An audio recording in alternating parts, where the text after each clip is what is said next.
السلام عليكم ورحمة الله وبركاته. وكم أولتن جرتو فيا ويا بقى جراتني بقى نكان أولتني بقى نكان أرمى جيسني بقى أنا ليه دعوة داجي چون بربادا بقى كوني بقى برانا ديني من الرعوب ممن جما خران جما دابة كوني من برانا نفتجان رعوب ده اللي يهلي أمارا رعوب جيتشو بقى كوني أما جما نكون بقى اللي ينا اللي أمارا دا أمتا نجا جرينيا نجا جراتا تور الرعوب جبي خنا كيسة سخنا mana ummata irraa barana gubanii bootaan kun bakki kun jechuudha. Haa ta'uti ammaas ammoo nu jala nafne har'a lola guddaatu deemaa oole karaa Anartummaa Fursee Jaffaa karaa Coqorsoo kanaanii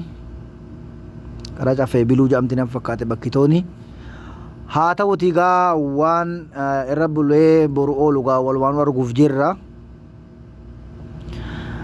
Egaa saani Oromootis jalda Oromoo keessa bobba'ee galuufu rasaasa diinaatiin darbaa jira lubbuun isaanii. Saani waan balleessan qabu saani Coqorsa dhiyeetu matarayyaas xawwee guguddaadhaan lolameeti har'a. Saani gara saa 30 oliituun taajawwan lubbuun darbee namni akka itti jiraatu dhabee dur akkatu saani akka itti jiraatu dhabuutti jira jechuudha. Saani nu lubbuu wareega kaffalutti jira lafattiidhaaf. Egaa haa ta'uti mee waan irra bulugaa boruu agarraa isarraa sila agarree har'aas jarumatuun dhufee qabeenya ummataa fuudhee saa ummataa oofee jennaan ummanni gasaa irraa buufanna jee iyyee jala fiigee harka bal'isee ummanni qawwee harkaan qabu qawwee dhiisii ulee irraa fuudhanii ulee irraa gubanii akkasitti meeshaa guddaadhaan saa ummataadhaa dhabama godhanii fageenya saa guddaatti iyyiitiidhaan fixanii saa hedduutu dhume kunumti gaa rakkoo ummataati barana qabeenya meeqa gubanii qabeenya meeqa boojihanii bakka ittiin sanuma biyyattiin sanuma amma rakkoo kana uumanii haa ta'utii meeqa waan boru ooluus walumaan arguuf jira rabbi nagaa buusu jennaa biyyattii namuu gibira dhiigatti kaffaluu du jiraataa jiru saanillee gibiratti kaffaluu eegale jechuu gibira dhiiga ofii lafa ofirratti kaffalaa jira jechuu namni saani waan amma kanaati lafa sa'a nama namni gibira kaffalaa jiru kanatti waan boru oolu gaamee walumaan agarraa rabbi nagaa buusu rabbi nagaan waa godhu mootummaan federaalaa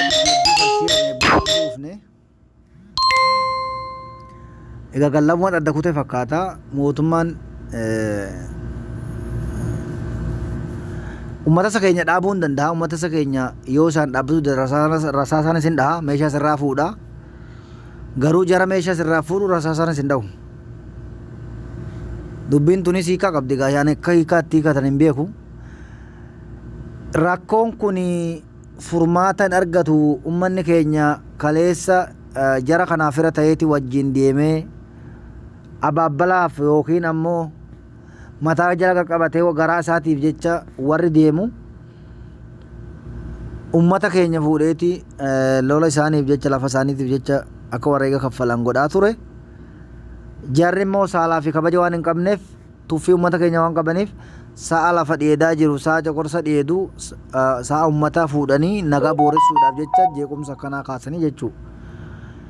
yoo ummanni itti deemee kan ofirraa lolu taa'ee qabeenya isaa fudhatu taate badiin kan deebitu immoo nuumatti deebiti ummata keenya deebiti boru shaneen nu lolee shaneen akkana nu godhee jechuuf deeman jechuu ammaas karoorri deemaa jiru kun wanni kana godhameef shaneetuun lola kaleessa karaa wallootti labse janii yookiin shanee kana godhe janii yaada san qabatanii gabbaa'uuf ta'anii miidiyaa isaan irratti eegaa jechuun barbaadan ammaas dursinee wanni muufi qabnu isaantuun sa'a fuudhee isaantuun ummata lolee sa'a 30 oli lubbuu sa'a 30 tole rasaasan ajjeese wilii deebi'anii shaneen nuti duulee akkana nu godhe janii yaada san qabatanii gabbaanii daawwattootaa fi hordoftoonni hundi keessan miidiyaa adduunyaarra jirtan akka hubattan jechuu barbaanna fayyaataa jira adda addaa oolmenyi nagaa terman nugeessa nagaan nu bulchuu kabuluuf